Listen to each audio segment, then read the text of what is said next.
Hello, I'm Annette Young and welcome to the 51%, a show about women reshaping our world. In this special edition, we're marking the International Day to Eliminate Violence Against Women. The day aiming to highlight the scale and true nature of violence directed at women. And a new global study by 2 UN agencies show that on average more than 5 women or girls are killed every hour by somebody in their own family. Of all the women and girls intentionally killed in 2021, some 56% were killed by partners or other family members, showing that home is not a safe place for many women and girls. And by contrast, only 11% of all male homicides are at home. So what do we need to do to end this global epidemic? Joining me now from Cheltenham in the UK is Dr Jane Monckton-Smith, a criminologist and world leader in researching domestic violence, coercive control and stalking. And with me in the studio is Sarah McGrath, a fellow Australian who founded the NGO Women for Women France, which supports foreign-born domestic violence victims. And I want to thank both of you for joining me today. Jane, let me start with you. As your research about these murders reveals, it's most likely not a case of in a snap second a man loses control. You've actually developed an 8-stage timeline to indicate key red flags in a person's behaviour. Can you tell us a bit more? Yes, we found out that contrary to what people think, these murders aren't spontaneous. So, as you say, we tracked this 8-stage progression with each of the 8 stages marking an escalation in threat. Can you give me a sense, though, of some of examples of red flag behaviour?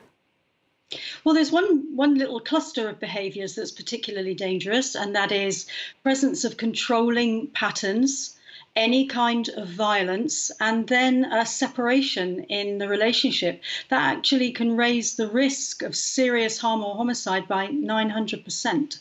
That's an extraordinary figure, and clearly for many people to be aware of that. I mean, what do they need to know? Well, I think some of the red flags that we mistake are things like routine jealousy and possessiveness, and somebody wanting to know where you are all the time and what you're doing, and somebody who you're a little worried about upsetting. I mean, those are some of the clear red flags. Sarah, I imagine you've worked with many women who've experienced all of this here in France. Tell me some of the stories that you've heard about. Well, our organisation, we support foreign-born women who are confronted with domestic abuse here in France, and so there's additional vulnerabilities there.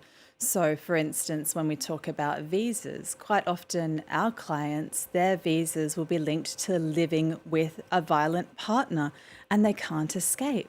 There's nowhere they can go. Finding independence, finding housing, finding work is additionally challenging for people who were not born in France, as we know. It's an extra level of control, isn't it? Well, there's so much opportunity to control. So a foreign-born person, sadly, is much more vulnerable to coercive control, and abusers know that. Abusers are very smart. I've seen countless text messages from abusers saying, do this or don't do this, or I will leave you and you will lose your right to residence and you will no longer see your children. This is common. This is classic perpetrator coercive control.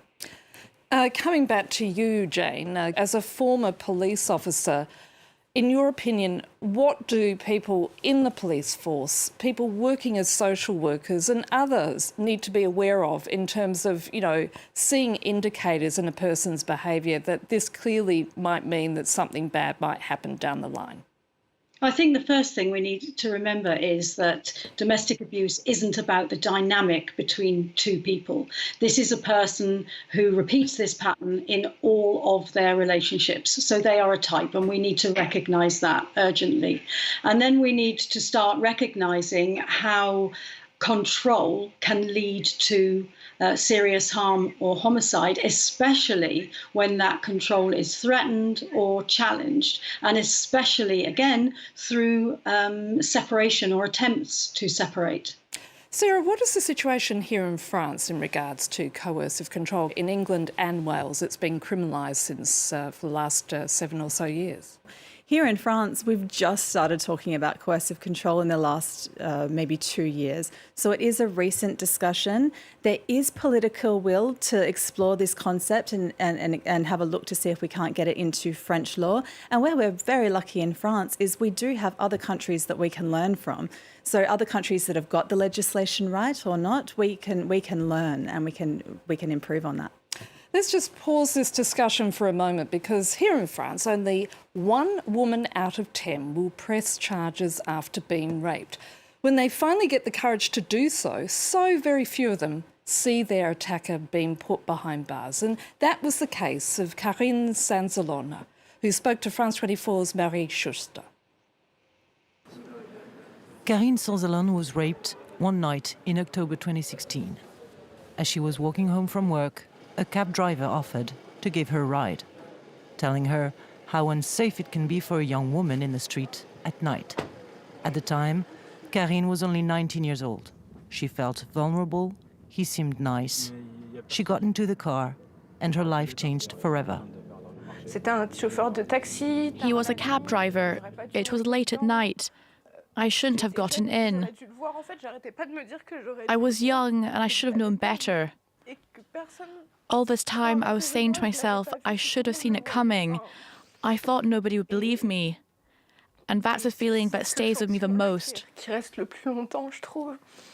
94,000 rapes or attempted rapes are recorded each year in France, but only 1 in 10 women press charges.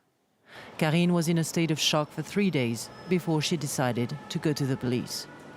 Here we are in front of the police station, where I was finally able to press charges. I had to go to 3 different stations that day. In the first one, they literally pushed me out. And when in the end I could press charges, nothing happened. Yet the attacker was known to police. He had already been sentenced to a year in prison for sexual assault. When her rapist attacked another victim 10 days later, the prosecutor finally opened an inquiry.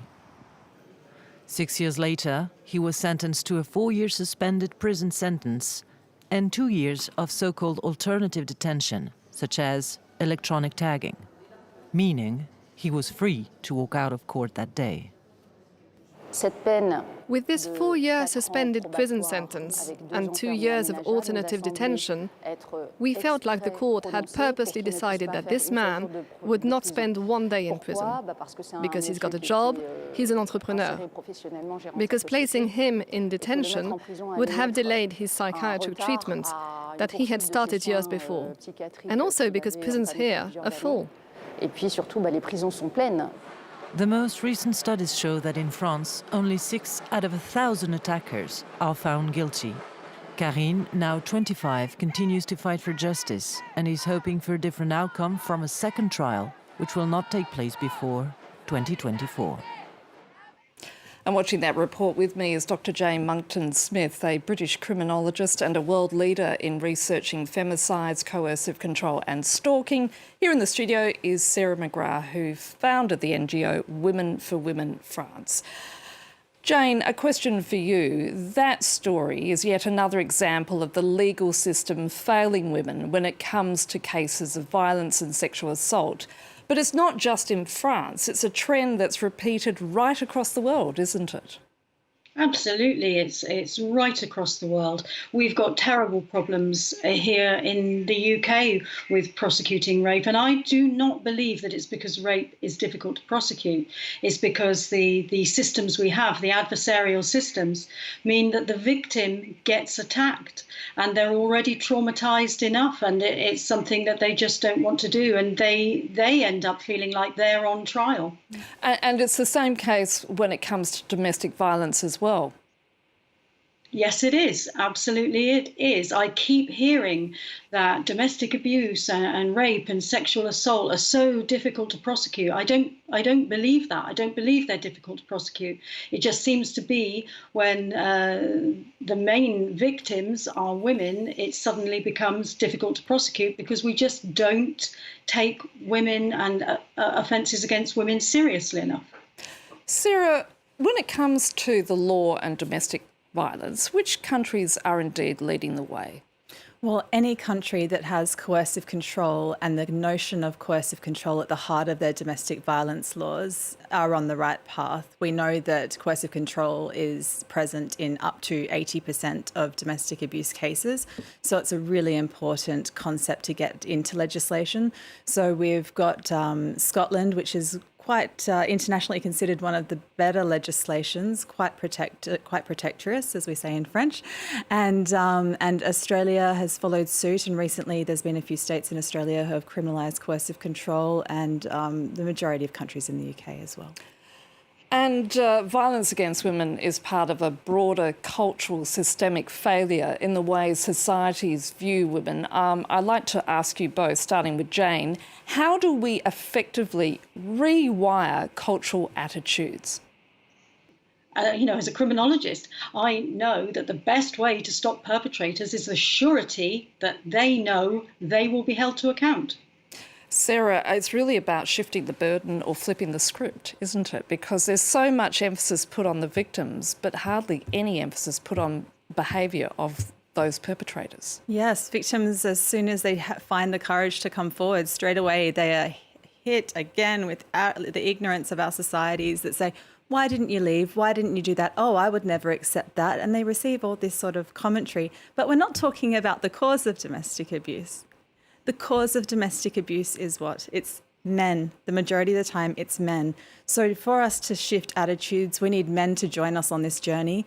They need to be putting themselves into question. If 1 in 3 women, Annette, have experienced domestic abuse in their lifetime or will experience domestic abuse in their lifetime, that means a lot of men are committing these crimes. So we need men to join us on the journey, to put themselves into question and to really look if we can't move forward together.